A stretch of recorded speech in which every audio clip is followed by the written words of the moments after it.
Hello guys, welcome to all of you.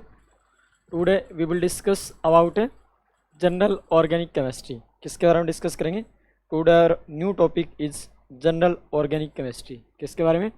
GOC. इसको बोलते हैं general organic chemistry.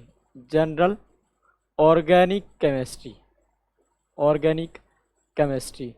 This is the basic topic and fundamental topics of organic chemistry, and you must know about organic chemistry.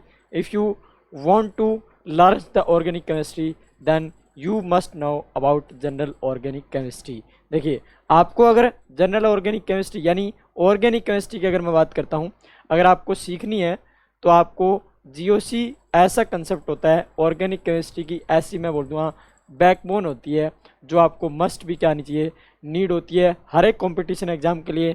ये ऐसा topic है जो आपको आना चाहिए, चाहे वो ऑर्गेनिक केमिस्ट्री में रिएक्शन मैकेनिज्म का पोर्शन हो, चाहे वो 12th प्रोस्पेक्टिव ऑर्गेनिक केमिस्ट्री हो, यानी कैसा भी हो. चाहे जिसको अगर ये टॉपिक नहीं आता यानी जीओसी जिसको नहीं आती है, उसका मतलब ऐसे मान लीजिए डायरेक्टली या इनडायरेक्टली उसको ऑर्गेनिक केमिस्ट्री में अप्रोच नहीं आती सही से. यानी वो हाँ, अगर ऐसा हो सकता है क्वेश्चन कोई एक दो, अगर 100 क्वेश्चन अटेम्प्ट करता है उसमें 2 क्वेश्चन अगर अटेम्प्ट कर दे तो वो कोई अटेम्प्ट करने नहीं होते. अगर हम 98 रॉन्ग कर रहे हैं और 2 अगर हम राइट कर रहे हैं, that is not right way of the approaching.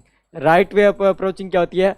100 में से 98 अगर हमारे सही होते हैं और 2 अगर रॉन्ग होते हैं, that is the right way of approaching to any questions to solve this type of questions, है ना. तो अब देखिए जनरल ऑर्गेनिक केमिस्ट्री में हमें क्या क्या डिस्कस करना होता है, क्या क्या हम डिस्कस करेंगे यहाँ पर किसी भी लेवल पे. चाहे वह आपका, चाहे देखिए ये ऐसा टॉपिक्स होता है जो आप चाहे किसी भी लेवल पे पढ़िए, चाहे आप बीएससी कर रहे हो, चाहे एमएससी कर रहे हो, चाहे किसी कॉम्पिटिशन की प्रिपरेशंस कर रहे हो, मतलब चाहे 11th 12th कर रहे हो, ये ऐसा टॉपिक है जो हर स्टूडेंट्स को अगर ऑर्गेनिक पढ़नी होती है तो आना चाहिए. देखिए क्या क्या पढ़ना होता है इसमें हमें हमारे पास क्या पढ़ना होता है. हमें to understand the effect of effect of substituent.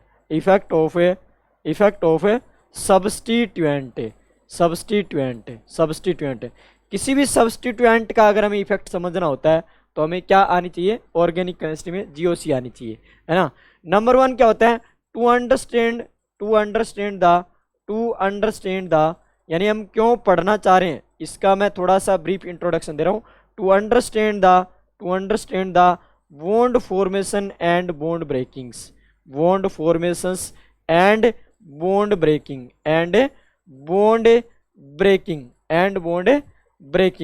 अगर हमें समझना है किसको? बॉन्ड ब्रेकिंग को एंड बॉन्ड फॉर्मेशंस को, then we must know about general organic chemistry. ये हमें आना चाहिए. सेकंड थिंग्स यानी हम क्यों पढ़ना चाह रहे हैं, ये मैं थोड़ा सा ब्रीफ आइडिया दे रहा हूँ आपको. फिर हम डिस्कस करेंगे सिलेबस कि हम इसमें क्या हम पढ़ने वाले हैं, यानी सिलेबस हमारा क्या क्या रहेगा, ये हम डिस्कस करेंगे. देखिए this is the God of chemistry, ऐसे बोला जाता है. This is the God of chemistry. ये क्या होता है? केमिस्ट्री का गॉड होता है, जिसको अगर जीओसी नहीं आती इसका मतलब उसको कुछ नहीं आता, ये आप समझ लीजिए. This is the God of chemistry, है ना. इसका मतलब हमें किसी सब्स्टिट्यूएंट का इफेक्ट ऑफ सब्स्टिट्यूएंट देखना है. इफेक्ट ऑफ सब्स्टिट्यूएंट से मतलब जैसे फॉर एग्जांपल आपको ऐसे देखिए, आपको मैं सिंपल एल्कीन दे दूं और इसके ऊपर कोई जी ग्रुप लगा दूं, कोई सब्स्टिट्यूएंट लगा दूं, यानी जैसे फॉर एग्जांपल अगर मैं CH3 ही अटैच्ड कर देता हूं, आप इस एल्किन के ऊपर आपने पढ़ा होगा, कहीं ना कहीं सुना जरूर होगा, Br2 की रिएक्शंस करवाते हैं, तो चाहे आप Br2 को कैसे ही ऐड कर देना इस एल्किन के ऊपर इस साइड से. लेकिन अगर आपके पास एक सब्स्टिट्यूएंट आ गया तब आपको डायरेक्शन भी देखनी पड़ेगी कि ये Br2 को आप कैसे इस एल्किन पे ऐड करोगे, ये भी आपको जानना पड़ेगा. You must know about this substituent कि इसका इफेक्ट कैसा होने वाला है. ये रिएक्शन मैकेनिज्म में खुद इन्वॉल्व नहीं होता, लेकिन रिएक्शंस की जो रेट होती है, इक्विलिब्रियम होता है, उसको ये क्या कर देता है? चेंज कर देता है. तो that means you must know about this substituent effect. और ये सब्स्टिट्यूएंट को जो इफेक्ट होती हैं उन्हीं को हमें पढ़ना होता है जनरल ऑर्गेनिक केमिस्ट्री में. क्या पढ़ना होता है? सब्स्टिट्यूएंट जो होते हैं, सब्स्टिट्यूएंट जो होते हैं उनका क्या पढ़ना होता है हमें, सब्स्टिट्यूएंट का इफेक्ट्स पढ़ना होता है। क्या पढ़ना होता है, सब्स्टिट्यूएंट का इफेक्ट पढ़ना होता है। अब सब्स्टिट्यूएंट आप बोलो क्या होते हैं, सब्स्टिट्यूएंट कोई भी होता है, एनी एटम्स हो सकता है, एनी ग्रुप ऑफ एटम्स हो सकता है, that will be attached on carbon atoms, that will be attached with carbon chains, that is attached with any other functional groups, any other carbon chains, वो आपके पास क्या हो सकता है, functional groups। that means जैसे फॉर एग्जांपल आपकी एक carbon की लॉन्गेस्ट चेन है, इसके ऊपर कोई भी ग्रुप लगा दूं, जैसे फॉर एग्जांपल CHO लगा दिया, this is attached with longest carbon chain, this is called as substituent. ऐसे ही मैं ऐसे लिख लूं, यहाँ पर हमारे पास ये बेंजीन रिंग है और इसके ऊपर अगर मैं NO2 अटैच्ड कर दूं, this is the substituent for benzene ring, because of ये आपके पास में क्या है, ये मेन कार्बन चेन है और इसके ऊपर क्या आ गया, NO2, this is the substituent. यानी मैं क्या बोल सकता हूं कि सब्स्टिट्यूएंट एनी स्पीसीज हो सकती है, any atoms, any ions, any molecules that can be attached with the carbon chains, हमारे पास वो क्या कहलाएगा, सब्स्टिट्यूएंट। और this is the affect the rate of reactions and decide the orientation. यानी हमारे पास अगर इसका इस बेंजीन रिंग के ऊपर अगर मैं कोई दूसरा सब्स्टिट्यूएंट मान लीजिए F जोड़ना चाहता हूं, F अटैच्ड करना चाहता हूं, देन ये डायरेक्टिव भी करेगा, ओरिएंटेशंस भी बताएगा कि इस बेंजीन रिंग के ऊपर है ये जो फ्लोरीन जो होता है वो कहाँ कहाँ अटैच्ड हो सकता है, यहाँ हो सकता है, यहाँ हो सकता है, यहाँ हो सकता है, यहाँ हो सकता है और यहाँ पर भी हो सकता है। यानी जो पोजीशन ऑक्यूपाइड नहीं है उनके ऊपर कहीं भी ये अटैच्ड हो सकता है। ये ओरिएंटेशंस को भी बताएगा और रेट को भी क्या करेगा, अफेक्ट करेगा। और इसी को हम कहेंगे क्या, सब्स्टिट्यूएंट अफेक्ट। क्या कहेंगे, सब्स्टिट्यूएंट इफेक्ट बोलेंगे। यानी जो सब्स्टिट्यूएंट खुद का कोई इफेक्ट नहीं होता, खुद का कोई इफेक्ट नहीं होता, बट इसके होने और ना होने से रेट ऑफ रिएक्शंस कैसे चेंज हो जाती है, कैसे कोई केमिकल रिएक्शन होती है अपना रंग बदल लेती है, अपना रूप बदल लेती है, वो हमें क्या करना है, यहाँ पर देखना है। और ये यहाँ 2 टाइप से स्टडी की जाती है। कितने टाइप से, 2 टाइप से। एक जिनको बोला जाता है इलेक्ट्रॉनिक इफेक्ट बोला जाता है, इलेक्ट्रॉनिक इफेक्ट बोला जाता है। और एक जिनको बोला जाता है क्या, एक जिनको बोला जाता है स्टेरिक इफेक्ट बोला जाता है। क्या बोला जाता है, स्टेरिक इफेक्ट बोला जाता है, स्टेरिक इफेक्ट। 2 टाइप्स में 2 वे से हम स्टडी करते हैं। One of the electronic factor, second will be the steric factor. Electronic factor में what we have to study, electronic factor. देखिए इन इलेक्ट्रॉनिक इफेक्ट, देखिए इन इलेक्ट्रॉनिक इफेक्ट, देखिए मैं आपको रूपरेखा बता रहा हूं अभी। तो in electronic effect what we have to study, what we have to study in electronic effect, हमें पढ़ना होता है मूवमेंट ऑफ इलेक्ट्रॉन्स का, movement of electrons, movement of electrons हमें क्या करना होता है, स्टडी करना होता है, मूवमेंट ऑफ इलेक्ट्रॉन्स। बाकी हम डिटेल स्टडी करेंगे मूवमेंट ऑफ इलेक्ट्रॉन्स। इसमें क्या क्या पढ़ते हैं, इसमें हम पढ़ते हैं इंडक्टिव इफेक्ट। क्या पढ़ते हैं, inductive inductive inductive effect, one of the inductive effect. Second is, आपने सुना जरूर होगा hyper conjugation effect, hyper conjugation effect, hyper conjugation effect. Third one is the conjugation effect, conjugation effect, conjugation effect पढ़ा होगा, conjugation effect नाम जरूर सुना होगा। Fourth is the resonance effect, resonance effect. और इसी में मैं बोल देता हूँ, इसी में बोल देता हूँ mesomeric effect, mesomeric effect, mesomeric effect, ये पढ़ना होता है। तो ये हमारे पास कैटेगरी है।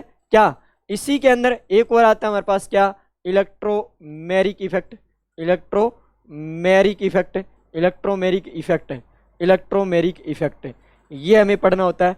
इसके बाद जो स्टेरिक इफेक्ट होते हैं उनमें क्या क्या स्टडी करनी होती है। देखिए स्टेरिक इफेक्ट जो होते हैं, ये जो मैंने बोला स्टेरिक इफेक्ट है, इसमें एक हमें पढ़ना होता है सर इफेक्ट पढ़ना होता है, सर इफेक्ट पढ़ना होता है। यानी इसको बोला जाता है steric inhibition of resonance, steric inhibition, steric inhibition of resonance बोला जाता है इसको, स्टेरिक इनहिबिशन ऑफ रेजोनेंस। इसी में हमें दूसरा पढ़ना होता है क्या, ऑर्थो इफेक्ट। क्या पढ़ना होता है, ऑर्थो इफेक्ट बोल दूं, या फिर इसको बोला जाता है कोप्लेनरिटी इफेक्ट, कोप्लेनरिटी इफेक्ट बोला जाता है, कोप्लेनरिटी इफेक्ट।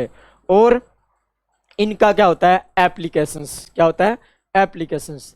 एप्लीकेशंस किस किस में, we have to find out the, if we have to find out the acidity basicity of compounds, if we have to find out the rate k equilibrium of the reactions, if we have to find out the directive influence of the any reactions, any substituent in the chemical reactions, then we must know about the all types of electronic effect in the organic chemistry. Because of, if you don't know about electronic effect, then you can't be reach about any आपके पास जो given reactions है उसके ऊपर, या फिर मैं ऐसे बोल दूं you can't be approachable any right way of the any reactions, यानी ये आप जो होता है नहीं कर सकते। इसलिए हमारे पास क्या होना चाहिए, हमें इलेक्ट्रॉनिक इफेक्ट भी आना चाहिए और स्टेरिक इफेक्ट भी आना चाहिए। अब बात आएगी यहाँ पर कि सर ये जो बात बोल रहे हैं इलेक्ट्रॉनिक इफेक्ट के बारे में, इलेक्ट्रॉनिक इफेक्ट के बारे में जो बोल रहे हैं इलेक्ट्रॉनिक इफेक्ट के बारे में, तो ये क्या चीज़ होती है और किस लिए हम पढ़ते हैं और क्या कैसे हमें ऑब्जर्व होता है, कैसे हमें ऑब्जर्व होता है। तो देखिए मैं सबसे पहले तो आपके सामने लिखता हूँ, क्या ये कोई आपके ने रिएक्शन पढ़ी होगी कि हमारे पास रिएक्टेंट होता है प्लस आपका रिएजेंट होता है। एक जनरल रिप्रेजेंटेशन बता रहा हूँ, जनरल रिप्रेजेंटेशन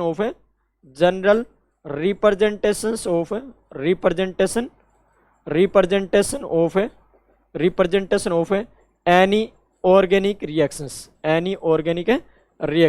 एक जनरल रिप्रेजेंटेशन किसी भी ऑर्गेनिक रिएक्शंस का कैसे होना चाहिए। तो रिएक्टेंट प्लस रिएजेंट, और यहाँ से आपको मिलता है टेम्परेचर, प्रेशर, और यहाँ पर सोलवेंट कंडीशंस मिलती है, और यहाँ से या तो आपका क्या बनता है इंटरमीडिएट का फॉर्मेशन होता है, intermediate will be formed, intermediate, या फिर आपका क्या बनता है यहाँ पर transition state will be formed, क्या बनती है transition state will be formed, और इनके थ्रू आपका क्या फॉर्मेशन होता है प्रोडक्ट विल बी फॉर्म्ड, यानी जिसको आप उत्पाद बोलते हैं प्रोडक्ट विल बी फॉर्म्ड। तो देखिए कंप्लीट रिप्रेजेंटेशन किसी भी ऑर्गेनिक रिएक्शंस की इस टाइप से होती है। अब हमारे सामने क्या होता है, हमें तो ये समझना है क्या कि हमारा इलेक्ट्रॉनिक इफेक्ट जो होता है ये क्या चीज़ होती है, ये क्या चीज़ होती है, क्यों मैंने इलेक्ट्रॉनिक इफेक्ट यहाँ पर पढ़ने की नीड पड़ी। तो देखना भाई, ऑर्गेनिक रिएक्टेंट जो होता है कोई भी एनी ऑर्गेनिक मॉलिक्यूल हो सकता है, एनी ऑर्गेनिक मॉलिक्यूल जो होता है, any organic molecule can be behave as reactant यानी जो रिएक्टिंग स्पीसीज होती है किसी भी ऑर्गेनिक रिएक्शंस में, that is called as reactant. जो रिएक्टिंग स्पीसीज होती है, any reacting species is called as a reactant. Reagent is the, it is the attacking species, it is the attacking species. किस पे अटैक करेगा आप बोलोगे, attack किस पे करेगा रिएक्टेंट पे। अब यहीं से शुरुआत होती है क्या, ये जब अटैक करने जाएगा रिएक्टेंट पे, तो रिएक्टेंट में अब ऐसे मान लीजिए आप ए हमारे पास है, यहाँ पर ए है और यहाँ पर बी है, यहाँ पर कोई रिएजेंट आता है तो वो ए पे अटैक करेगा कि बी पे अटैक करेगा। यहीं से शुरुआत हो जाती है किसकी, इलेक्ट्रॉनिक इफेक्ट की। तो यहाँ पर ये कहाँ अटैक करेगा, ए पे अटैक करेगा कि बी पे अटैक करेगा, किस साइड से बॉन्ड को ब्रेक करेगा, इसको समझने के लिए हमें जरूरत पड़ेगी किसकी, इलेक्ट्रॉनिक इफेक्ट की। वो हमें देखना पड़ेगा इस बॉन्ड में इलेक्ट्रॉन्स का मूवमेंट कैसा है, ये इलेक्ट्रॉन्स में मूवमेंट कैसे हो रहा है, कैसे इस बॉन्ड में इलेक्ट्रॉन कहाँ से कहाँ मूवमेंट कर रहे हैं। इसको अगर हमने समझ लिया तब हम बता सकते हैं क्या इलेक्ट्रॉनिक इफेक्ट है, यानी तब हम बता सकते हैं कि ये जो आर रिएजेंट आपने लिया है वो इस बी पे अटैक करेगा या फिर ए पे अटैक करने वाला है। इसके बाद और देखिए, इसके बाद यहाँ टेम्परेचर और प्रेशर का भी इतना ही रोल होता है जितना यहाँ रिएजेंट और रिएक्टेंट का होता है। यहाँ सोलवेंट का भी उतना ही रोल होता है जितना यहाँ रिएजेंट और रिएक्टेंट का रोल होता है। तो यहाँ पर सोलवेंट फिर आगे दो टाइप्स के पढ़ेंगे हम, एक पोलर सोलवेंट पढ़ेंगे, एक पढ़ेंगे हम नॉन पोलर सोलवेंट। कैसे, non polar solvent, polar solvent एक है और एक आपका नॉन पोलर सोलवेंट है। ये भी रिएक्शंस को अफेक्ट करते हैं, पोलर सोलवेंट और नॉन पोलर सोलवेंट होते हैं, ये भी रिएक्शंस को अफेक्ट करते हैं। इसके बाद इंटरमीडिएट एक शॉर्ट लिव्ड स्पीसीज होती है, ट्रांजिशन स्टेट है, हाईली एनर्जेटिक स्टेट होती है। क्या होती है, हाईली एनर्जेटिक स्टेट होती है किसी भी रिएक्शंस में, एनर्जेटिक स्टेट्स होती है, हाईली एनर्जेटिक स्टेट होती है, that is unstable. Intermediate is a short lived species होती है, शॉर्ट लिव्ड स्पीसीज होती है, शॉर्ट लिव्ड स्पीसीज होती है। जैसे चंद्रमा कई बार हमारे पास कई सालों में एक बार हमें दिखाई देता है ना, ईद का चांद जो होता है हम बोलते हैं वो कई बार दिखाई देता है, बहुत कम टाइम के लिए दिखाई देता है ना। तो वैसे ही इंटरमीडिएट हमारे पास एक ईद का चांद होता है जो शॉर्ट लिव्ड स्पीसीज होता है, वेरी लेस टाइम के लिए क्या होता है हमारे पास बनता है, वेरी लेस टाइम के लिए हमें दिखाई देता है, तो ये एक ईद का चांद बोला जाता है। ऐसी ट्रांजिशन स्टेट है, वेरी हाई एनर्जेटिक स्टेट्स होती है जिसको हम क्या बोलते हैं, ट्रांजिशन स्टेट्स बोलते हैं। प्रोडक्ट आप जानते ही हैं, यानी रिएक्टेंट मॉलिक्यूल रिएक्शंस के बाद क्या बनाते हैं, प्रोडक्ट का फॉर्मेशन करते हैं, और रिएक्टेंट मॉलिक्यूल का प्रोडक्ट फॉर्मेशन करना ही क्या कहलाता है, is a cold any chemical reactions. यानी केमिकल रिएक्शंस का मतलब क्या है कि उसमें रिएक्टेंट में कोई ना कोई केमिकल चेंज हो, और उसी को हम क्या बोलेंगे, केमिकल रिएक्शंस। आप बोलोगे chemical reactions, what is chemical reaction, वही तो केमिकल रिएक्शन है भाई, रिएक्टेंट का प्रोडक्ट में चेंज होना, यही तो क्या है, केमिकल रिएक्शन है। क्या केमिकल रिएक्शन मतलब any chemical change will occurs क्या throughout attack of reagent is called chemical reactions. यानी उसमें किसी भी टाइप का केमिकल चेंज होना रिएक्टेंट में रिएजेंट के अटैक होने से, वही आपका कहलाता है क्या, और by the formation of product, यानी ये हमारे पास कहलाता है क्या, केमिकल रिएक्शंस कहलाती है। अब ध्यान दीजिए भी, यहाँ टेम्परेचर और प्रेशर ही हम क्यों लेते हैं, कई बार ऐसे आपने पढ़ा होगा कि हम 1000 लीटर 1000 जूल जो होता है हम यहाँ पर एंट्रोपी क्यों नहीं लेते, हमने 1000 लीटर यहाँ पर वॉल्यूम क्यों नहीं लिया, इस एरो के ऊपर हमेशा टेम्परेचर और प्रेशर ही क्यों लिया जाता है। तो ये आती है हमारे पास कहाँ से, थर्मोडायनेमिक्स से आती है, क्योंकि ये कैसी होती है, ये आपके पास इंटेंसिव प्रॉपर्टीज होती है। कैसी प्रॉपर्टीज होती है, इंटेंसिव प्रॉपर्टीज होती है, जो आपकी क्या करती है, इंटेंसिव प्रॉपर्टीज होती है जो अफेक्ट नहीं होती है, इंडिपेंडेंट होती है, किससे, मास से इंडिपेंडेंट होती है। इसलिए एरो के ऊपर हमेशा टेम्परेचर और प्रेशर ही लिए जाते हैं। ये थर्मोडायनेमिक्स एक्सप्लेन करती है, इसको कौन है, थर्मो। इस रिएक्शंस की अगर फिजिबिलिटी को एक्सप्लेन करना होता है कि यहाँ पर रिएक्टेंट से प्रोडक्ट बना, कितना फास्ट बना, कितना स्लो बना, वो तो बताती है हमें काइनेटिक्स, लेकिन रिएक्शंस की फिजिबिलिटी कि रिएक्शंस फॉरवर्ड में जाएगी या बैकवर्ड में जाएगी, उसके लिए हमें हेल्प लेते हैं किसकी, थर्मोडायनेमिक्स की। इसका मतलब रिएक्शंस को समझने के लिए आपको थर्मो भी थोड़ी आनी चाहिए, आपको काइनेटिक्स का भी थोड़ा नॉलेज होना चाहिए, इस तब हम कंप्लीट स्टडीज होते हैं किसी भी रिएक्शंस की कर पाते हैं। अब बात आएगी सर ये बातें तो ठीक है, लेकिन हमारे सामने तो यह है कि इलेक्ट्रॉनिक इफेक्ट क्या है, हमें तो बस ये बता दीजिए। अब देखिए, रिएक्टेंट आपका एनी ऑर्गेनिक स्पीसीज हो सकता है, रिएजेंट आपका क्या होता है, अटैकिंग स्पीसीज होता है। रिएजेंट आगे फर्दर क्लासिफाई करेंगे हम, एक इलेक्ट्रोफाइल होता है और एक आपका न्यूक्लियोफाइल होता है, न्यूक्लियोफाइल होता है। तो देखिए बात चल रही थी किसकी, इलेक्ट्रॉनिक इफेक्ट की, कि ये क्या होते हैं। तो मैंने क्या बोला था कि अगर आपका ए बी बॉन्ड है और इसके ऊपर अगर आप आर का अटैक करवाने आ रहे हैं, तो वो कौन सी साइड पे अटैक करेगा, तो इसके लिए आपको इस बॉन्ड में इलेक्ट्रॉन डेंसिटी का पता करना पड़ेगा कि वो कहाँ पर मूव कर रही है, ए की तरफ मूव कर रही है, बी की तरफ मूव कर रही है। तो इस बॉन्ड की आपको नेचर जाननी पड़ेगी सबसे पहले, उसी को कहा जाता है इलेक्ट्रॉनिक इफेक्ट है क्या, movement of electron in a bond, है ना, movement of electron density in a bond is called as electronic effect. क्या बोला मैंने, देखिए यहां पर देखना, इलेक्ट्रॉनिक इफेक्ट का मतलब क्या है, इलेक्ट्रॉनिक इफेक्ट का मतलब क्या है, देखना इलेक्ट्रॉनिक इफेक्ट का मतलब क्या है, इलेक्ट्रॉनिक इफेक्ट का मतलब है movement of electron density, movement of electrons density, electron density from higher electron density to, from higher electron density to, higher electrons density to its lower electron density, lower electrons density, यही आपका क्या कहलाता है, electronic effect कहलाता है। यानी electron density का movement होना कहाँ से कहाँ पर, हायर टू लोअर। भाई आपकी इलेक्ट्रॉन डेंसिटी मूवमेंट करेगी, जैसे पानी होता है, वाटर होता है, वाटर क्या होता है, अपर टू लोअर आता है, हमेशा अपर टू लोअर आता है। अगर ऑटोमेटिक स्पॉन्टेनियस कोई प्रोसेस हो रहा है तब की बात करें हम, स्पॉन्टेनियस प्रोसेस की बात कर रहे हैं भैया यहाँ पर, अगर स्पॉन्टेनियस प्रोसेस हो रहा है तो वाटर हायर टू कहाँ आता है, लोअर। तो वैसे ही हम बोलते हैं क्या, movement of electron density from higher region to यहाँ पर lower electron density region, this is called as electronic effect. अब ये टू टाइप्स के होते हैं, एक परमानेंट इफेक्ट होते हैं, परमानेंट इफेक्ट होते हैं, और एक आपके पास क्या होते हैं, टेम्परेरी इफेक्ट होते हैं, टेम्परेरी इफेक्ट होते हैं। टेम्परेरी और परमानेंट से क्या मतलब है, यहाँ पर टेम्परेरी और परमानेंट इफेक्ट्स क्या मतलब है ये देखना, एक परमानेंट इफेक्ट होते हैं, एक टेम्परेरी इफेक्ट होते हैं। परमानेंट का मतलब क्या होता है, जो मॉलिक्यूल में सदा बाहर रहते हैं, और टेम्परेरी का मतलब क्या होता है, कुछ टाइम के लिए आते हैं और कुछ टाइम के लिए क्या हो सकते हैं, गायब हो सकते हैं। इसका मतलब क्या होता है, ये हमारे पास जो टेम्परेरी वाले होते हैं ये इन प्रेजेंस ऑफ अटैकिंग स्पीसीज हमें क्या होते हैं, ऑब्जर्व होते हैं।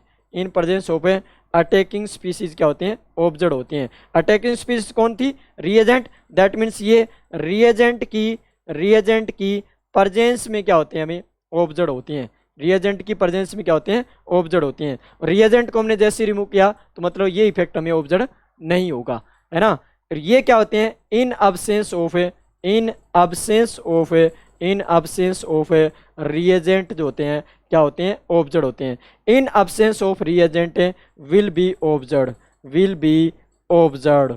ऑब्जर्व्ड, यानी अब्सेंस ऑफ रिएजेंट में जो हमें ऑब्जर्व हो जाते हैं वो होते हैं परमानेंट इफेक्ट, और प्रेजेंस ऑफ रिएजेंट में जो ऑब्जर्व होती हैं that is called as a temporary effect. आप ऐसे समझ लीजिए कि आप पढ़ाई कर रहे हैं तो मतलब ऐसे मान लिए दो तरीके होते हैं पढ़ाई करने के, दो वे होते हैं। देखिए कौन कौन से, एक ऐसा कि आप पढ़ाई कर रहे हैं, आपके मम्मी पापा जो होते हैं कहीं दूसरे गांव चले गए या फिर बाहर चले गए, तो आपके सामने जब आपके मम्मी पापा थे तब तो आप पढ़ाई कर रहे थे, तब आपके सामने किताब थी, आप जो होता है उसकी किताब की तरफ देख रहे थे और आप पढ़ रहे थे, जब तक आपके मम्मी पापा आपके पास थे तब तक। लेकिन जैसे ही आपके मम्मी पापा आपकी आंखों से दूर हुए, बाहर गए या घर से बाहर गए या कहीं दूसरी जगह गए, तो क्या हुआ, आपकी किताब जो होती है वो क्या होगी, कहीं चली गई और आप जो होता है कहीं चले गए, है ना। इसका मतलब आप जो होता है पढ़ाई तब तक कर रहे थे जब तक आपके मम्मी पापा आपके पास में थे, है ना।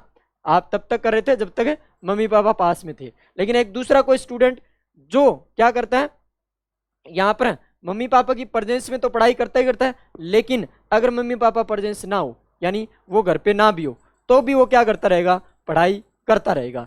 तो मतलब क्या है, उसकी पढ़ाई रेगुलर है, यानी क्या है, परमानेंट है, यानी उसको 4 घंटे पढ़ना है तो पढ़ना ही है। लेकिन कुछ स्टूडेंट ऐसे होते हैं जो मम्मी पापा दिखेंगे तो किताब उठाएंगे और पढ़ेंगे, लेकिन कुछ ऐसे भी होते हैं जो मम्मी पापा के होने या न होने का कोई इफेक्ट उनके ऊपर नहीं पड़ता। मतलब इसका मतलब क्या है कि वो प्रेजेंस में तो पढ़ेंगे लेकिन अब्सेंस में भी क्या होंगे, पढ़ेंगे। यानी जो अब्सेंस ऑफ, यानी हमारे पास सेम थिंग यहाँ पर है कि अगर अब्सेंस में यानी रिएजेंट की अब्सेंस में अगर रिएक्टेंट कोई इफेक्ट शो कर रहा है दैट मीन्स वो क्या होगा, परमानेंट होगा आपका। और अगर रिएजेंट की प्रेजेंस में, यानी आप ऐसे सोचिए मम्मी पापा की प्रेजेंस में अगर कोई पढ़ाई कर रहा है, तो मतलब अगर रिएक्टेंट है और इसमें कोई इफेक्ट शो हो रहा है प्लस रिएजेंट है, रिएजेंट डालेंगे तभी इस रिएक्टेंट में कुछ ना कुछ हमें चेंज दिखेगा, यानी तब तक ये पढ़ाई करेगा जब तक ये रिएजेंट रहेगा। लेकिन रिएजेंट जैसे ही गायब हुआ तो ये भी हमारे पास क्या कर देगा, पढ़ाई करना बंद कर देगा। लेकिन ये तो ये कहता है कि यहाँ पर रिएजेंट हो या ना हो, ये रिएक्टेंट हमेशा क्या दर्शाएगा, ये इफेक्ट शो करेगा, कुछ न कुछ इफेक्ट शो करता रहेगा, इसमें कुछ न कुछ इफेक्ट होगा, चाहे रिएजेंट रहे चाहे ना रहे, यानी ये अब्सेंस में भी इफेक्ट शो करेगा, that is called permanent effect है, और ये टेम्परेरी इफेक्ट है। केमिस्ट्री की भाषा में ऐसे कि in absence of reagent will be observed, और this is observed in presence of reagent, या फिर this is observed in presence of attacking species. This is the हमारे पास इलेक्ट्रॉनिक इफेक्ट है। अब ये परमानेंट वाले कई टाइप्स के होते हैं भाई। परमानेंट जिसका इफेक्ट है तो वो तो पढ़ाई करने के तरीके कई हो सकते हैं उसके परमानेंट, भाई जो परमानेंट है तो उसके कई तरीके हो सकते हैं, लेकिन जो टेम्परेरी होता है उसका एक ही वे होता है भाई। टेम्परेरी वाले का ओनली वन वे होता है कि हाँ क्या, अगर मम्मी पापा आ गए तो उसको तो पढ़ना ही पड़ेगा, लेकिन हाँ इसकी अपनी मनमर्जी होती है। ये इलेक्ट्रॉन डेंसिटी कहीं भी अपनी मूवमेंट कर सकता है, कहीं भी आपको दे सकता है, डोनेट कर सकता है, ले सकता है, ये क्या, ये फ्री होता है। क्योंकि जो परमानेंट है भाई, जो परमानेंट स्टडी करने वाला है 3 से 4 घंटे, वो तो फ्री होता है, अपनी तरफ से कहीं भी इलेक्ट्रॉन डेंसिटी दे सकता है, कहीं से भी ले सकता है, तो ये हमारे पास क्या होते हैं, फ्री होते हैं। तो इनके कई टाइप्स होते हैं, देखिए कौन कौन से होते हैं देखना। जो परमानेंट वाले आपके होते हैं, परमानेंट इफेक्ट की अगर मैं बात करूं, परमानेंट इफेक्ट की वो कौन कौन से होते हैं, परमानेंट इफेक्ट की बात करूंगा। दूसरा टेम्परेरी जो होता है, उसकी बात करूँगा। परमानेंट में आपके सबसे नंबर 1 होता है इंडक्टिव इफेक्ट होता है, इंडक्टिव इफेक्ट होता है, इंडक्टिव इफेक्ट होता है। Second is the hyper conjugation, hyper conjugation effect होता है, हाइपर कॉन्जुगेशन इफेक्ट होता है। Third is the resonance effect होता है, रेजोनेंस इफेक्ट होता है, रेजोनेंस इफेक्ट होता है। क्यों इनकी ज़रूरत पड़ती है ये भी हम डिस्कस करेंगे भाई।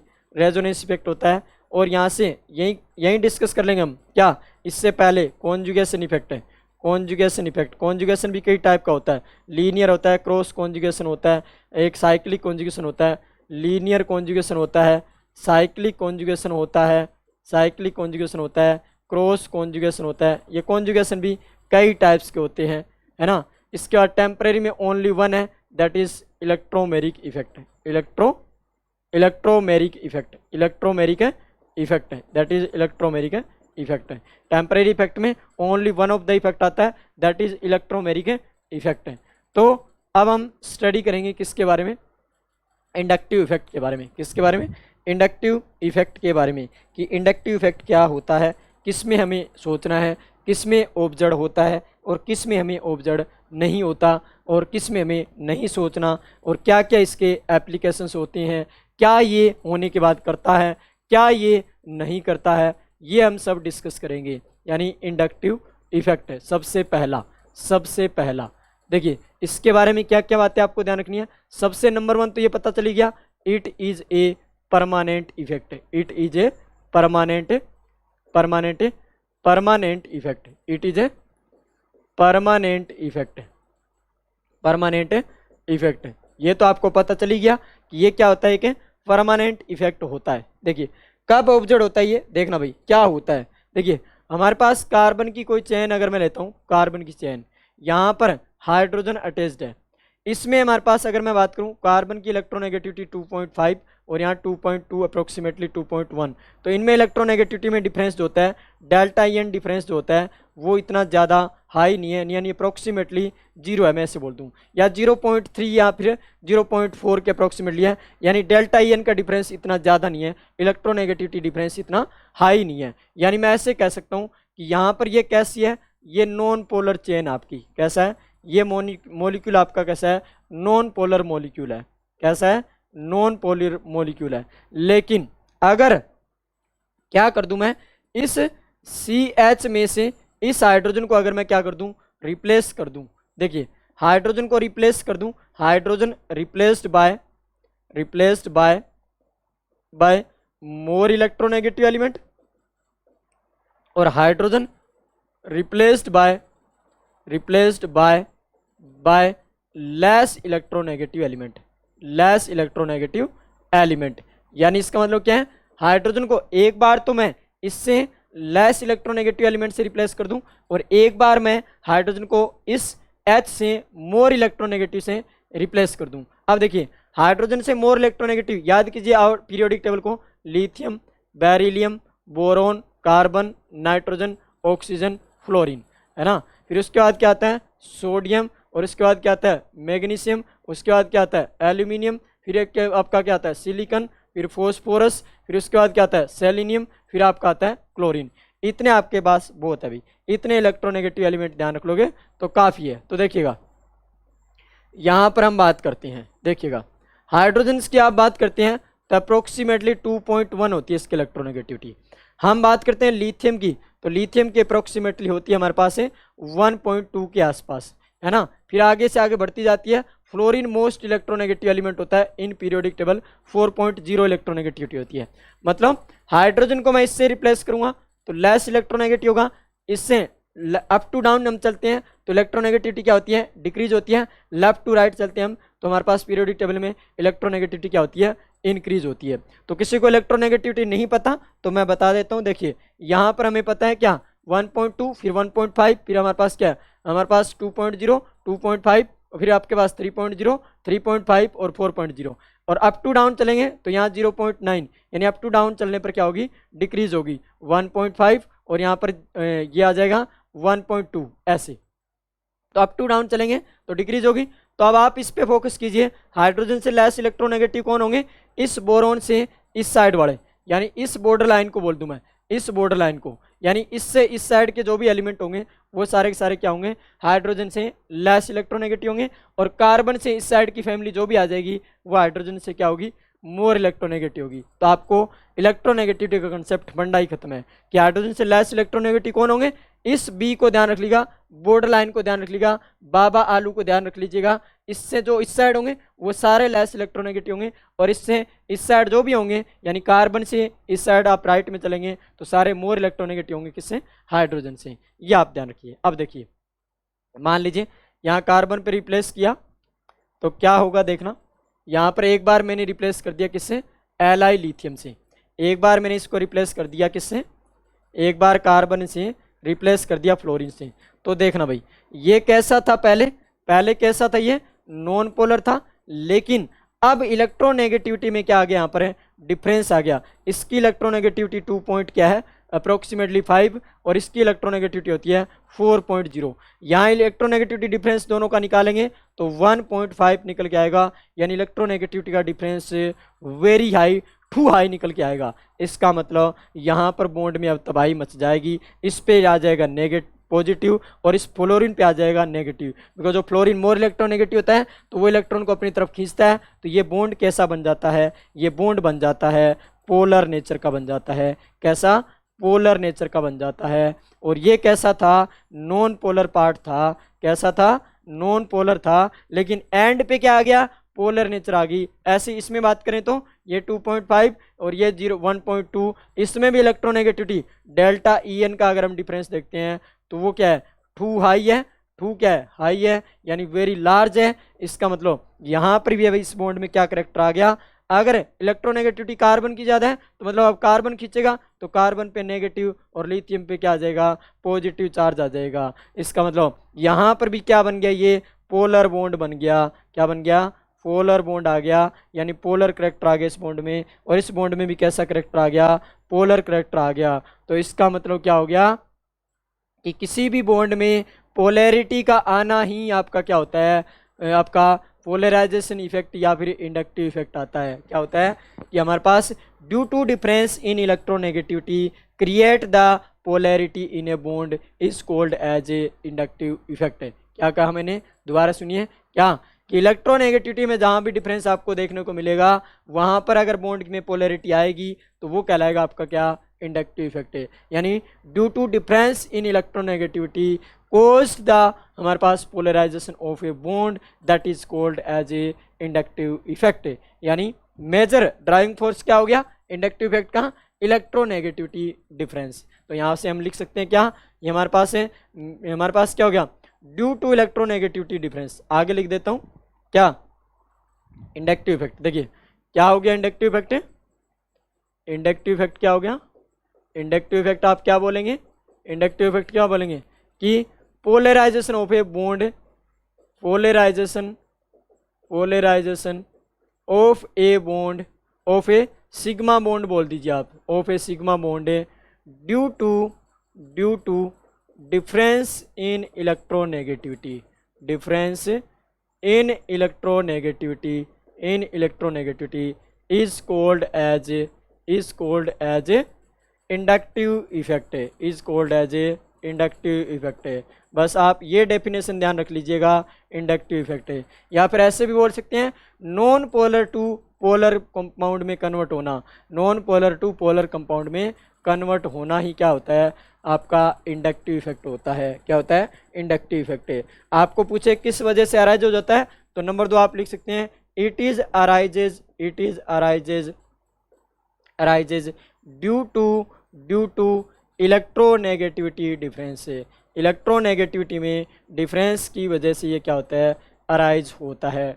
It is arises due to electronegativity difference, electronegativity में डिफरेंस की वजह से ये क्या होता है, अराइज होता है। ये आपने देखा। और क्या बोल सकते हैं आप, और क्या बोल सकते हैं, और आप ये भी बोल सकते हैं there is no inductive effect, there is no inductive effect, no inductive effect in in between CH bond, यानी आपका CH जो बॉन्ड होता है उसमें कोई इंडक्टिव इफेक्ट नहीं होता। आप देख भी सकते हैं यहाँ पर, देखिए यहाँ पर ये नॉन पोलर बॉन्ड था, तो इसका मतलब यहाँ पर कोई इंडक्टिव इफेक्ट नहीं था, नॉन पोलर मॉलिक्यूल था कंप्लीटली। लेकिन जैसे हाइड्रोजन से मोर इलेक्ट्रोनेगेटिव से रिप्लेस किया तो पोलर नेचर आ गया, इसमें भी आपका पोलर नेचर आ गया। तो इसका मतलब ये CH बॉन्ड में तो कोई पोलरिटी नहीं है, इसका मतलब यहाँ तो कोई इंडक्टिव इफेक्ट नहीं होगा। और ये IIT JEE में भी पूछा गया एक बार क्वेश्चन कि यहाँ पर बताइए CH बॉन्ड के बारे में आपका क्या ख्याल है, इंडक्टिव इफेक्ट ऑपरेट होता है या नहीं होता है। तो कोई इंडक्टिव इफेक्ट इसमें नहीं होता, इतना सिंपल क्वेश्चन पूछा जाता है, देखिए हायर लेवल क्लासेस पे भी। अब अगर हम बात करें किसकी, ये बात हमने कर ली। इसके बाद बात आती है कि ये कहाँ तक ऑपरेट होता है, किन स्पीसीज में ऑपरेट होता है। तो you must be think about only sigma bonded species. मैंने क्या लिखा है, सिग्मा बॉन्ड, क्योंकि ये देखो आपका इलेक्ट्रॉन जो डिस्प्लेसमेंट हो रहा है, भाई ये इलेक्ट्रॉनिक इफेक्ट क्यों बोला हमने, क्योंकि ये इलेक्ट्रॉन का ही तो डिस्प्लेसमेंट हो रहा है। ये इलेक्ट्रॉन खींचेगा, इस पे पॉजिटिव चार्ज आएगा तो ये इससे इलेक्ट्रॉन खींचेगा, ये इससे इलेक्ट्रॉन खींचेगा, इस पे पॉजिटिव आएगा तो ये इससे इलेक्ट्रॉन खींचेगा, और यहाँ पर जैसे ही नेगेटिव आया तो ये आगे रिलीज करेगा, आगे देगा ये, यानी आगे से आगे इलेक्ट्रॉन ट्रांसफर होते रहेंगे। और ये किसके थ्रू हो रहा है, ये आप देख पा रहे हैं, तो सिग्मा बॉन्ड के थ्रू हो रहा है। तो यानी it's operates through sigma bonds, यानी you must be think about only sigma bonded species. यानी इंडक्टिव इफेक्ट को किसमें सोचना आपको, ओनली सिग्मा बॉन्डेड स्पीसीज में। यानी ऐसे लिख सकते हैं हम, it is operates in, fourth में ऐसे बोल सकता हूँ, it is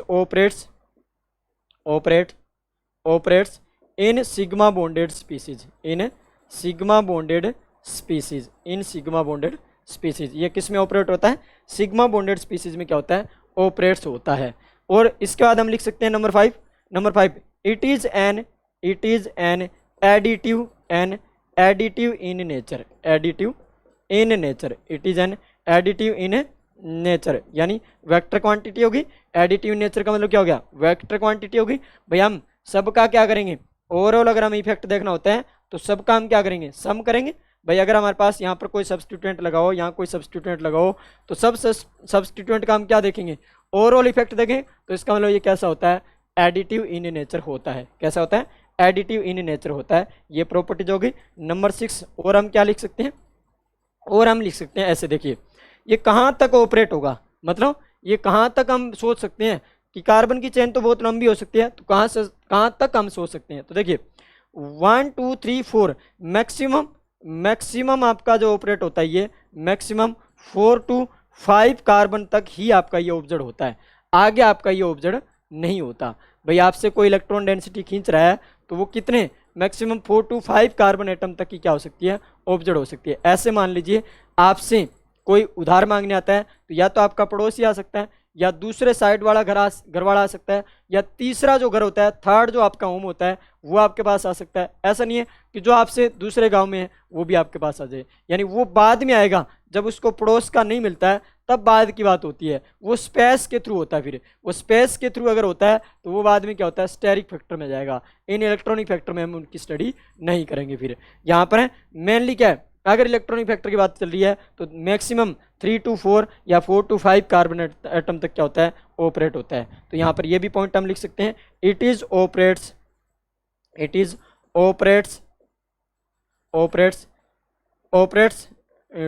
3 to 4 carbon atoms, 3 to 4 carbon atoms, 4 carbon atoms operates at 3 to 4 carbon atoms, यानी मैक्सिमम 3 to 4 कार्बन एटम तक क्या होता है, ये ऑपरेट्स होता है। अब देखिए 6, इसके बाद 7th पॉइंट होता है, it is respective in nature होता है, it is respective in nature होता है, respective in nature, it is respective in nature. ये कैसा होता है, रिस्पेक्टिव इन नेचर होता है। देखिए भाई रिस्पेक्टिव इन नेचर से मतलब क्या है कि अगर एक यहाँ से बॉन्ड से इलेक्ट्रॉन अगर खींच रहा है तो दूसरा दे भी तो रहा है, तो मतलब एक का अगर प्लस इफेक्ट होगा तो दूसरे का माइनस होगा, मतलब एक खींचेगा तो दूसरा देने वाला होगा, एक खींचेगा तो दूसरा क्या होगा, देने वाला भी होगा। तो इसका मतलब क्या हो गया, ये रिस्पेक्टिव इन नेचर होता है, यानी ग्रुप ऑफ एटम या फिर group of ions, group of हमारे पास क्या बोल दूं, एटम्स ऑफ ग्रुप्स, यानी आयंस ऑफ ग्रुप्स बोल दूं, तो यहाँ पर क्या होता है, ये रिस्पेक्टिव इन नेचर होता है। मतलब एक अगर कोई देगा इलेक्ट्रॉन डेंसिटी तो दूसरा इलेक्ट्रॉन डेंसिटी क्या करेगा, एक्सेप्ट भी करेगा। That means it is the it is the respective in A nature, मतलब ये रिस्पेक्टिव होता है, एक का प्लस होगा तो दूसरे क्या होगा माइनस आई इफेक्ट होगा, क्या होगा माइनस आई इफेक्ट होगा। ये हम बोल सकते हैं भाई। ये हमारे पास क्या है इंडक्टिव इफेक्ट्स के क्या है फीचर्स है, अभी कुछ जनरल फीचर्स है, क्या है जनरल फीचर्स है। हालांकि 11वीं 12वीं 11th 12th में पढ़ते हैं तो इतना लिखवा के छोड़ देते हैं पोलराइजेशन ऑफ बॉन्ड। भाई देखिए जनरल फीचर्स यही होती हैं, क्या आपको कुछ भी रटने की आवश्यकता नहीं इसमें। पोलराइजेशन ऑफ सिग्मा बॉन्ड मैंने आपको बताया कैसे होता है, it is an arises due to electronegativity difference, वो भी मैंने आपको बताया। There is no inductive effect in between C H bond, वो हमने देखा है। ऑपरेट्स थ्रू सिग्मा बॉन्ड, वो भी हमने देखा है। एडिटिव इन नेचर कैसे होता है भी, ऑल ग्रुप से ग्रुप ऑफ एटम होंगे तो वो आपस में क्या होंगे सम होगा, सम ऑफ हमारे पास होता है। इसके बाद ऑपरेट 3 to 4 कार्बन, उसके बाद क्या होता है रिस्पेक्टिव नेचर, मतलब एक का प्लस तो दूसरे का माइनस। ये यहाँ से हम सारे फीचर्स देख सकते हैं। इसके बाद भाई यहाँ पर आ जाएंगे इसके क्या टाइप्स आ जाएंगे, किसके जो हमारे पास इंडक्टिव इफेक्ट होता है इसके क्या आ जाएंगे आपके पास में टाइप्स आ जाएंगे, क्या आ जाएंगे टाइप्स आ जाएंगे। भाई जैसी बात आती है ना ये रिस्पेक्टिव नेचर होता है तो यहाँ से क्या मतलब आ जाएगा कि एक का प्लस होता है तो दूसरे का माइनस, तो मतलब यहाँ से हमारे पास क्या आ जाएंगे टाइप्स ऑफ इंडक्टिव इफेक्ट, क्या आ जाएंगे types of inductive effect, types of inductive effect, inductive effect यानी इसके क्या आ जाएंगे टाइप्स आ जाएंगे कि कितने टाइप्स होती हैं। तो ये मैंने बोला था रिस्पेक्टिव इन नेचर, मतलब एक का प्लस तो दूसरे का क्या माइनस। ये हम डिस्कस करेंगे नेक्स्ट लेक्चर में।